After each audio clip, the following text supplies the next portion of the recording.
We come to this sacred place, made more sacred in this moment by the presence and attention of each and every one of us. Last week, we were blessed to welcome back to our sanctuary former member from New York City, Carol Cashin, as we were fortunate to include Lori and Mike, who were live streaming from Saranac Lake, New York. For those who are live streaming this morning, whoever you are and wherever you're streaming from, we are so glad you are here. For our friends here in the sanctuary, let's take a moment to turn towards the camera near the Welcoming Congregation banner and offer our greetings to those streaming from home. And now let's take a moment to turn and greet one another.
Good morning, everyone.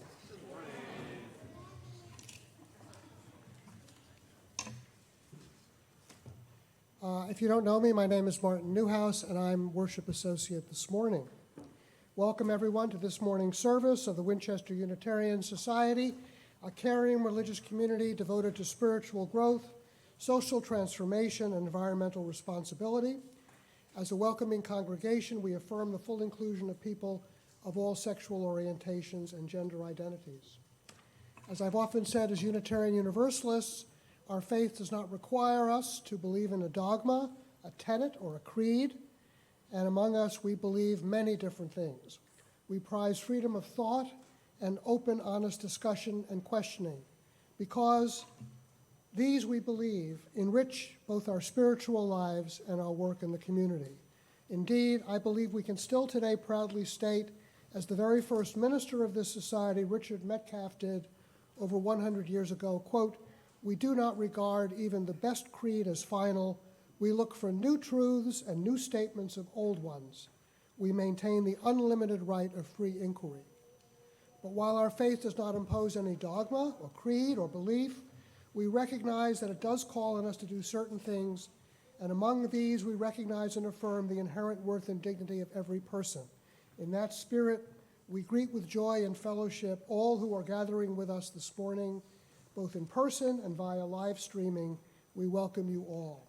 And if I may add one more thing, our faith does have this in common with the best of all other faiths, namely a hope and a desire for peace. With so many troubles around us today in the world, and I'm thinking, of course, of what's going on in Israel, we also pray that humankind may find peace at last. And to paraphrase some famous words from the Hebrew prophet Isaiah, that we shall, quote, "beat our swords into plowshares and our spears into pruning hooks, and that nation shall not lift up sword against nation anymore, neither shall they learn war anymore." If you missed the announcements this morning, they will be displayed again at the end of worship. You may also access them via the URL printed in your order of service. After the service, all are invited to coffee and conversation in the Sims room, which is the room right behind the sanctuary, for coffee and conversation. A couple of notes. First, there's a typo in the order of service. The reading for Everything a Season is number 558, not 557. Also, for the offertory, Kristen Hart is not well this morning and unable to sing for us, and so the piece that will be played during the offertory is itself Peace, P-E-A-C-E, by Horace Silver.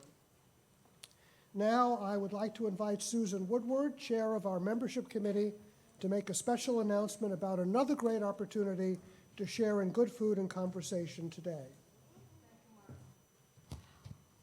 The membership committee is hosting today an informal brunch for newcomers. We've decided also to invite anybody in the congregation who would like to meet the newcomers, and for their children. If you're here for the first time in church, you are also welcome to come to the brunch. The brunch will take place in the Mickelson Room, to the right for me, left for you, and it's past the office, up the stairs, and we have the door open. We're looking forward to meeting the new people, their children, and it would be lovely for all of you to maybe have a conversation and meet people that you don't know. Good food, meeting nice people. Hope to see you there. Let us now open our hearts and minds to worship with the music of our youth choir.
I now invite Rebecca Vernalia to come forward to light our chalice.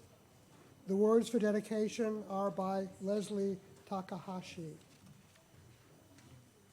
All that we have ever loved and all that we have ever been joins us on the brink of all that we aspire to create, a deeper peace, a larger love, a more embracing hope, a deeper joy in this life we share. Please now rise in body, rise in spirit, and the opening hymn number 161 in the great hymnal, Peace, the perfect word is standing.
I'd like to invite those who are young and young at heart to come forward for a story.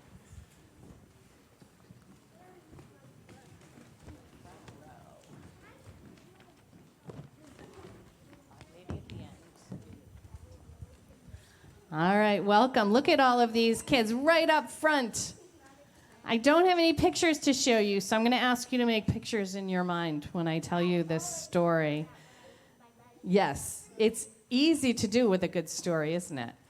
So welcome, everyone. This morning, I want to tell you a story. It has roots in the Jewish, Christian, and Muslim faith traditions.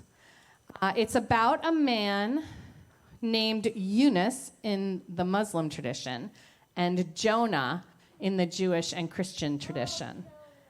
Yes, Jonah. And I want to tell you this story because it's a story about fate or destiny. Has anybody ever heard the word destiny before? Yes, Piper. Do you know what it means?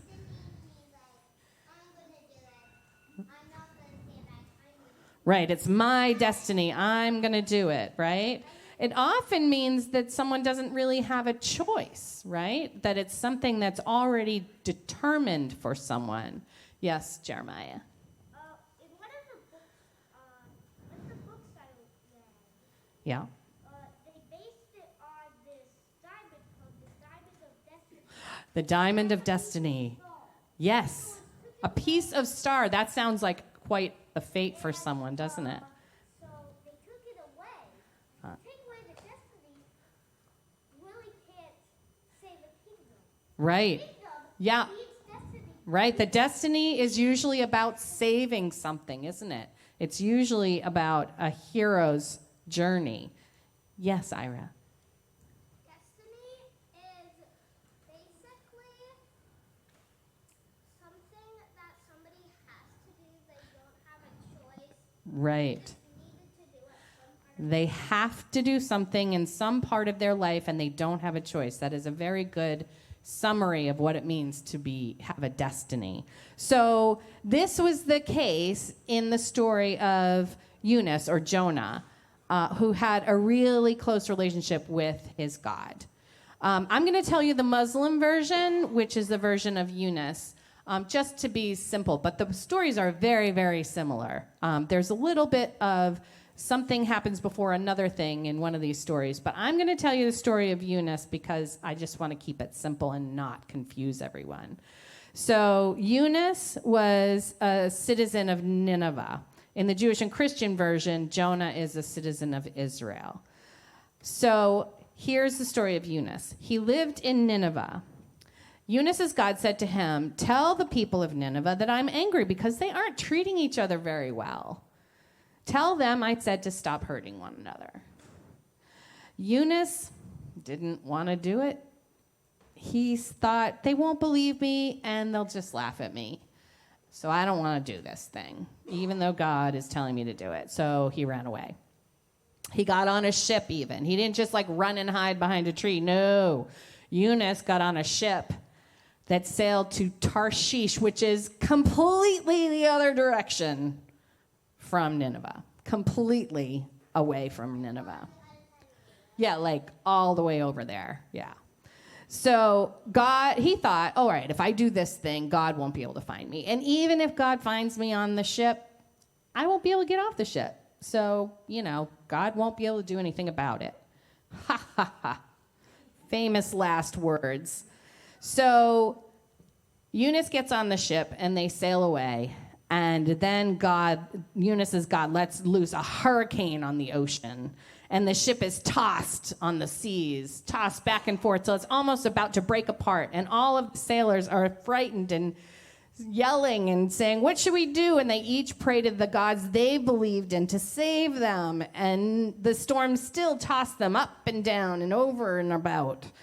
And finally, Yunus said, "You know what, guys? I'm running away from my God. This is all my fault. So just throw me overboard and everything will be better." And the sailors really didn't believe him at first. They're like, no. We'll just try to row to land. Let's just try that. We don't want to throw you overboard. That would be really bad. So they try to row, but Yunus' God just made the waves higher and higher so they couldn't reach land. So finally, they were so desperate that the sailors agreed to throw Yunus overboard, and they threw him over. And all of a sudden, the seas were quiet. Because Yunus' God was definitely the one who was making the seas so crazy. So Yunus struggled in the water, and then his God sent a great fish, which I suspect maybe was a whale. But it doesn't say that in the story anywhere. And Yunus gets swallowed by this big fish. So Yunus is in the dark, dark depths in the belly of this great big fish. A big, big whale, right? Big, big fish. Oh, a scorpion? That would have to be a very small Yunus, I think. Or a very big scorpion. I would really not want to see that scorpion. That would be big. Oh.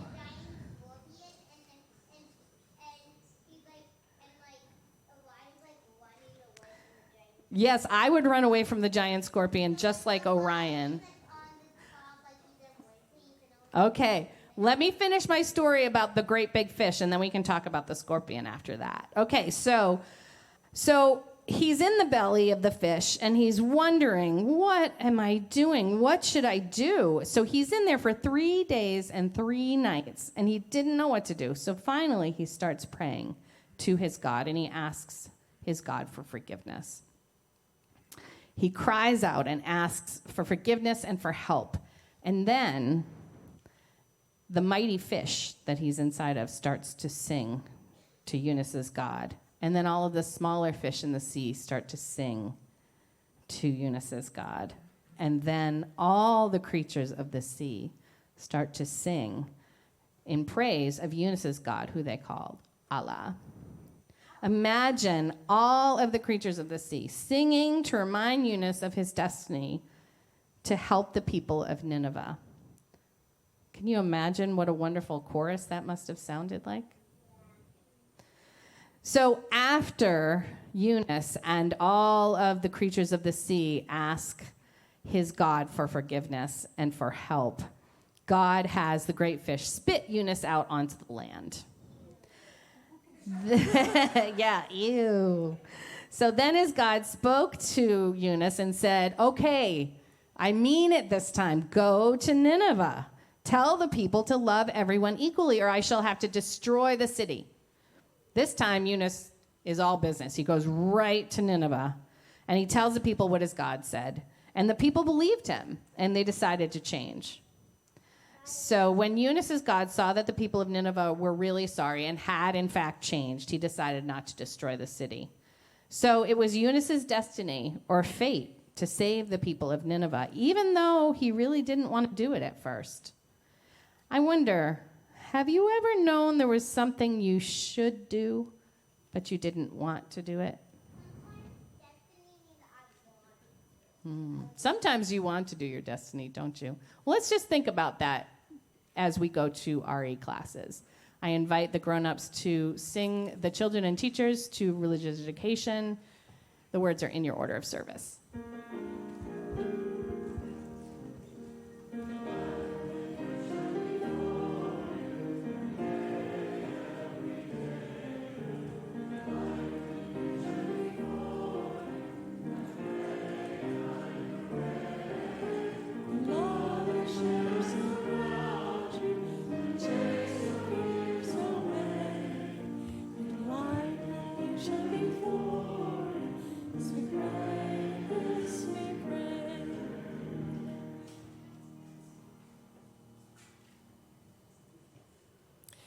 I now invite us into the centering time in our service.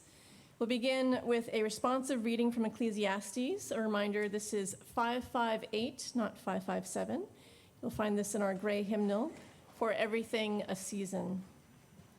I will read the words in standard type, and the community will respond with the words in italicized type.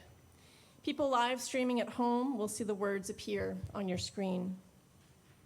In light of the recent violence in Israel, our reading, dwelling on times of war and peace, will be followed by a statement by the president of the Unitarian Universalist Association, the Reverend Dr. Sophia Betancourt.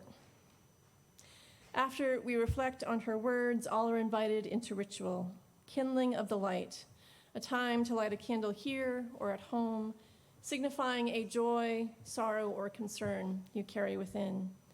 At that time, if you would like a candle brought to you here in the sanctuary, please raise your hand. After we kindle the light, we will be together in a time of shared silence, out of which we will sing hymn number 159 in the Gray Hymnal, This Is My Song. Let's now begin with reading number 558.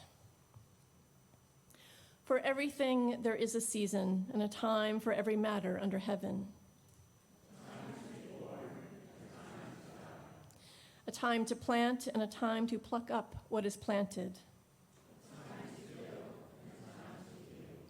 A time to break down and a time to build up. A time to mourn and a time to dance.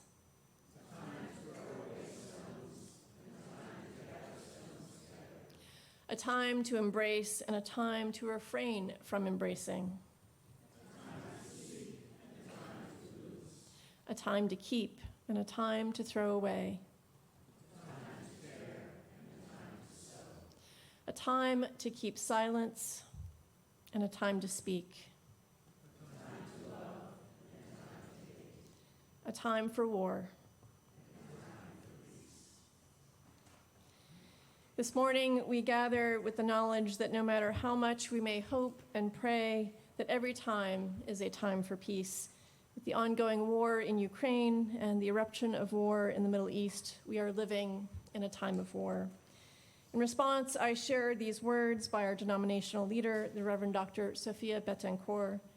She writes, "Beloveds, I invite you to stop what you are doing, if you can, and sit with me in the depth of this tragedy of continued violence between Israel and Hamas. How to reconcile the cost of occupation and war. how to nuance two very real histories of oppression and violence. I'm holding close the words of UN Middle East Peace Envoy Tor Wennesland, who said, "This is a dangerous precipice, and I appeal to all to pull back from the brink." We as a people of faith can condemn violence against civilians while at the same time engaging the full legacies and histories of oppression that shape such devastating conflict.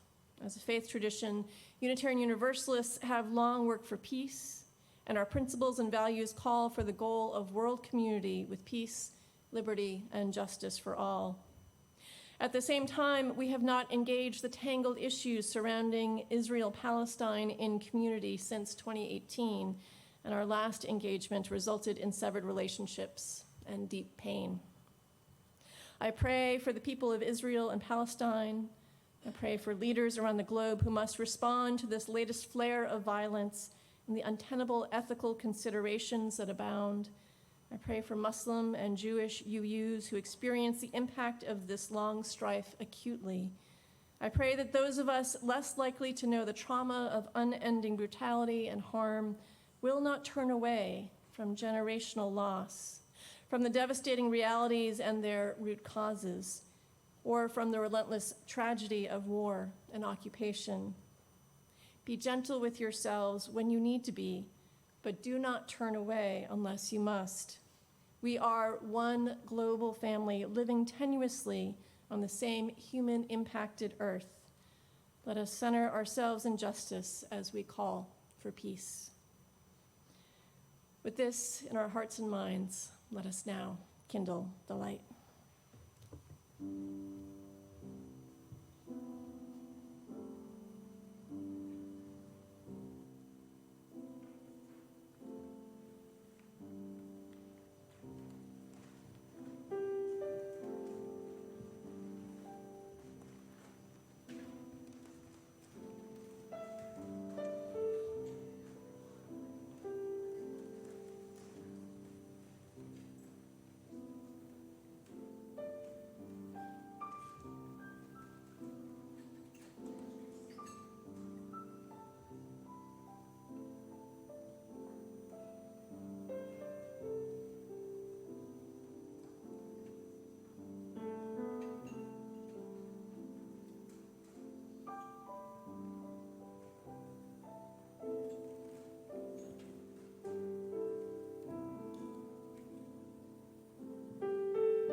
I imagine that depending on who you are, you either sent or received a message similar to one I sent this week.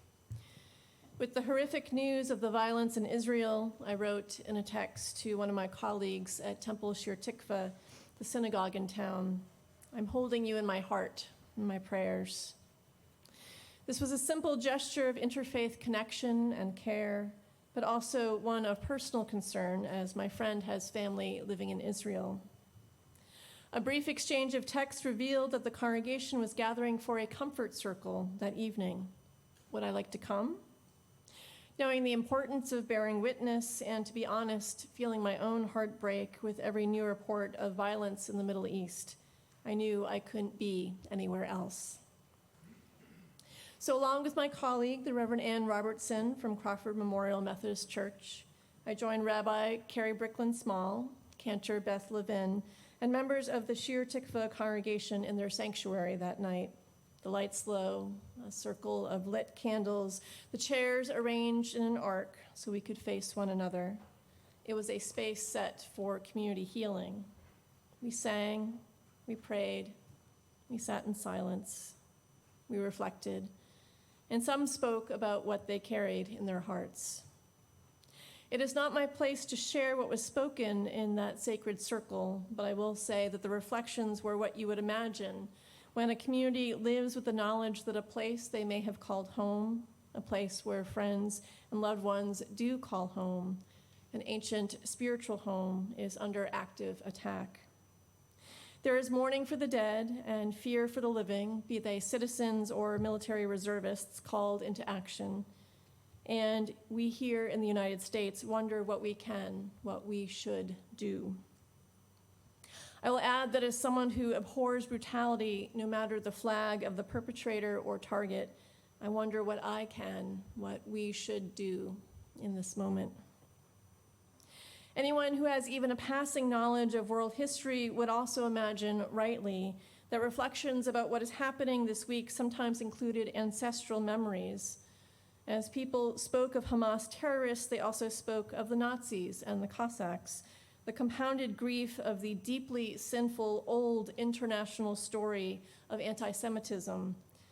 Amid the candlelight and pain and confusion, these recollections kept reminding me of a sign I often saw at protests during the previous presidential administration, a time when our nation's movement towards authoritarianism had a more mainstream platform. The sign read, "Never again is now." Never again was the public cry made after the Holocaust in the 60s and 70s, a lamentation and an oath to never forget the suffering and injustice and to do all we can to prevent it in the future. As a child, learning about World War II, I felt confident that knowing the devastation of the Holocaust, we would never again permit such a thing to happen to the Jewish people, or to any people for that matter. We can learn from history so we don't repeat it, right? Or can we? It is with a mixture of fear and relief that I invite you to consider questions I've been exploring about the nature of world events. Does history inevitably repeat itself? Are we, in a sense, fated to follow a particular course? Is never again about anything a realistic affirmation? These questions come about as a result of all things from a TikTok video posted on Facebook by my colleague and friend Craig Schwallenberg.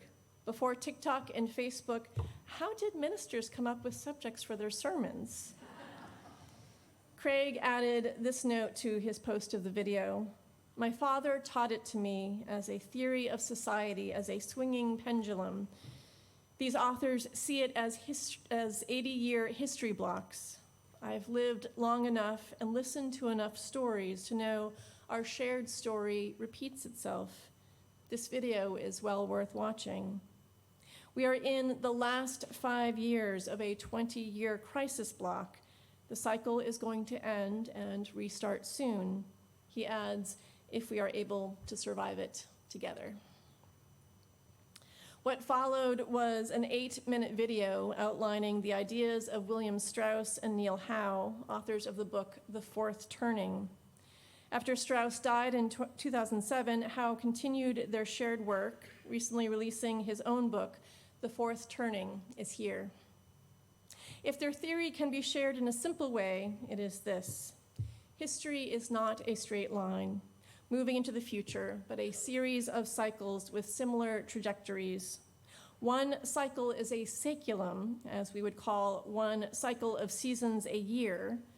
Within each cycle, as there is spring, summer, fall, and winter, there are seasons: a high, an awakening, an unraveling, and a crisis. At the end of the crisis season, the cycle renews again, beginning with a high. Each saeculum is about 80 years long, similar to the average human lifespan. And within each saeculum, there are 4 generations: hero, prophet, nomad, and artist. If one is fortunate to live about 80 years, they will experience all the historical seasons, albeit living through different life phases: childhood, young adulthood, midlife, and elder, during different historical seasons than others.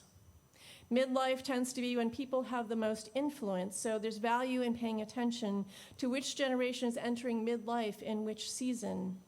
How will a hero generation shape a time of unraveling, of crisis? How will nomads influence an awakening? If this seems too abstract, think of it this way. 3 traumatic national events, the American Revolution, the Civil War, and World War II, are all about 80 years apart. The alignment of the crisis seasons in their respective saecula. World War II was followed by a high, the baby boom, then an awakening, the boomers coming of age in the 60s, then an unraveling, my childhood, the fall of the Soviet Union, for example, and now a crisis. In Howe and Strauss's The Fourth Turning, they anticipated that the crisis season, our winter, would begin in 2008. To me, it all lines up. Howe and Strauss's ideas are not new. Other historians have used different words to describe similar phenomena. Some believe the Romans held this view of time as common knowledge. The work of Strauss and Howe has been celebrated by divergent public figures. Al Gore was so inspired by their book, Generations: The History of America's Future, 1584 to 2069, that he gave a copy to every member of Congress.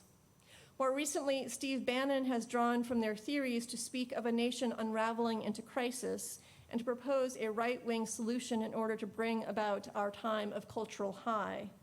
In this light, Make America Great Again could be understood as the nation is dissolving, our plan can bring us back to stability and prosperity, the next season in the saeculum. Of course, every theory has its detractors. Strauss and Howe's work has earned descriptions like kooky and pseudoscience. Regardless, if you've used the word millennial to describe today's young adults, you've been influenced by their work as they coined the term. Here is another question, one my seminary theology professor would often pose when we talked about heady ideas of human nature, reality, and time. So what? This is a theological question, so I offer a theological answer. The work of a parish minister is one that includes many small, mundane tasks.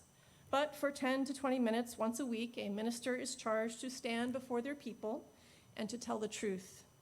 The objective is, in light of this truth, to offer some hope when the truth is hard to hear. For many years now, this part of my job has been difficult. How do you tell the truth when you don't know what is going on? How do you offer hope when the incoming data about the human condition keeps getting worse? In some traditions, there is only one truth found in a holy text. Within that text, the faithful know there is a greater wisdom, a mysterious plan and pattern to everything, originating from that truth. So there's no reason to fear. Or this truth points to the suffering of this world as evidence that there is certainly a world after this one where we will suffer no more. But among us, there is no one truth. There is no one text. we have chosen to gather and to worship and to serve without spiritual consensus. So how do I speak the truth of these times, and where do we find the hope within it? If there is validity to Howe and Strauss's ideas, we know there is but one word for these days: crisis. And that there will come a time when we are in crisis no longer. Such a truth, born of nerd scholarship and not scripture or mysticism, comes to us with hope already part of the story. As winter gives way to spring, crisis gives way to elation. The crumbling institutions we are trying to save are reborn. A sense of civic life and commitment will emerge. Within our lifetimes, we will find a bottom to our struggles, and we will rise again. But if you recall, I spoke of learning of Strauss and Howe's theories with both relief and fear. I'm afraid, as the length of a saeculum is not uniform, this year is almost exactly 80 years after the end of World War II, suggesting that things are about to turn around. But Howe wonders if the fourth turning will come now or in 2030 or 2033. There is room for us to fall further to find our bottom. And with every year we remain in the crisis season, there are more losses. Entering the new high season will not bring back the lives of those who died in the COVID pandemic or warfare in Ukraine and now the Middle East. A failed insurrection at the Capitol is better than a successful one, but we have not yet recovered from that federal spiritual wound. There is comfort in thinking we are destined for renewal, and fear in thinking that history, including brutal history, will always repeat. But I find in Howe and Strauss's work a reminder of how we all have agency and free will through the influence of the generations. My generation, Generation X, is defined as the people of repair. As always, we're expected to clean up other people's messes. But where there is repair, there is cleared and tilled ground for the rising hero generation to take root. If you've been paying attention to today's young people, you know that they are not having it with climate change denial, institutionalized racism, and oppressive gender roles. If there is truth to Strauss and Howe's ideas, we have seen the future, and thus there is authentic hope. And it has experienced, and every generation with its unique sensibilities, born of what it has experienced in the saeculum, has a role to play in getting us there. In our gathering in the Temple Shir Tikva sanctuary, Rabbi Carey reminded the congregation of where they were in their Torah observance, the story of Genesis. Before there was creation, she noted, there was deep chaos. The transformation out of chaos and into creation is completed through attention, through time, and through words. May we all employ these three to navigate the coming days until chaos is behind us and the jubilation can begin. Welcome, spring.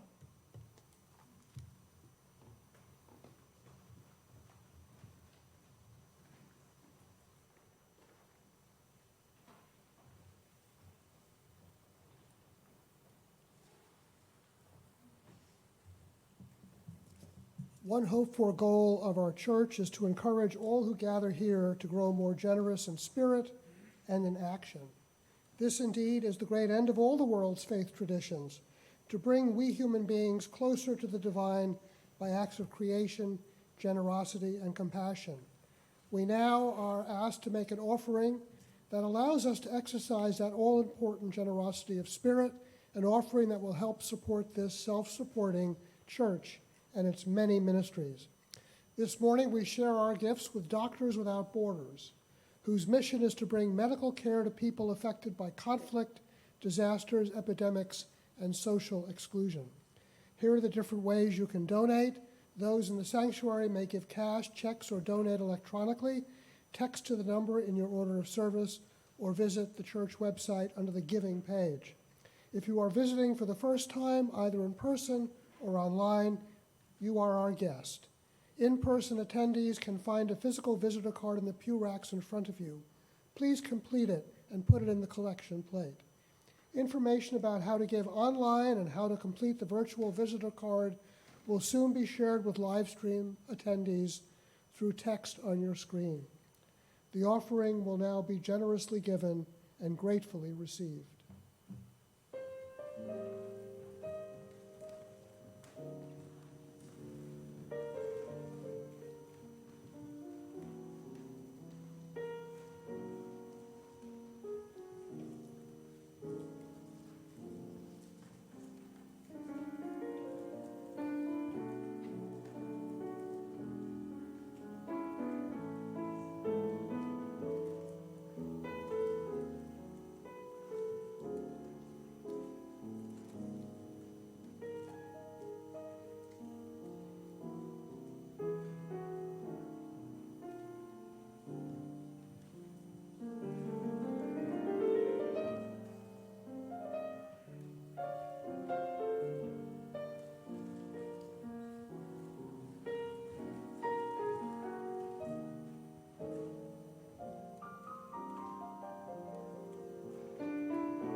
Those who wish to do so are invited to join in the unison affirmation. We gather not for ourselves alone, but to use our common power to build the beloved community within and beyond these walls. We create and reaffirm this covenant this day to make justice flourish, to practice compassion amidst difference, and to embody transformative love. Now please rise in body, rise in spirit, as we join in singing our closing hymn, number 51 in the gray hymnal, Lady of the Seasons, Laughter.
May you know fully and deeply the blessings of each of your heart seasons, the inward turning of winter, springtime's lush renewal, the effortless steady growth of summer, and autumn's rich harvest.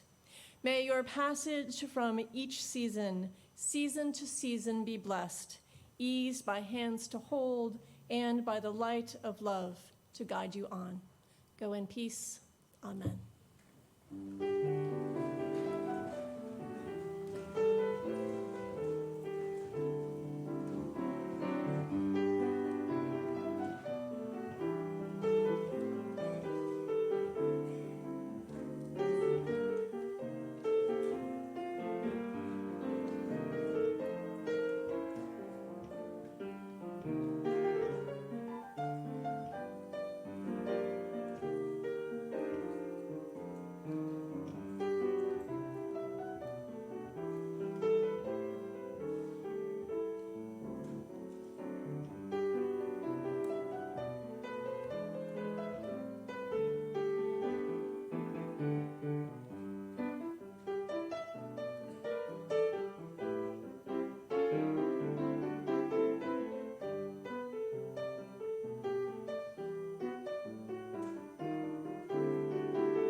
Please join me in reciting the words for extinguishing the chalice. We extinguish this flame, but not the light of truth, the warmth of community, or the fire of commitment. These we carry in our hearts until we are together again. This morning's service is ended, but our life of service continues. Please, let's all go into the Sims room and continue the conversation.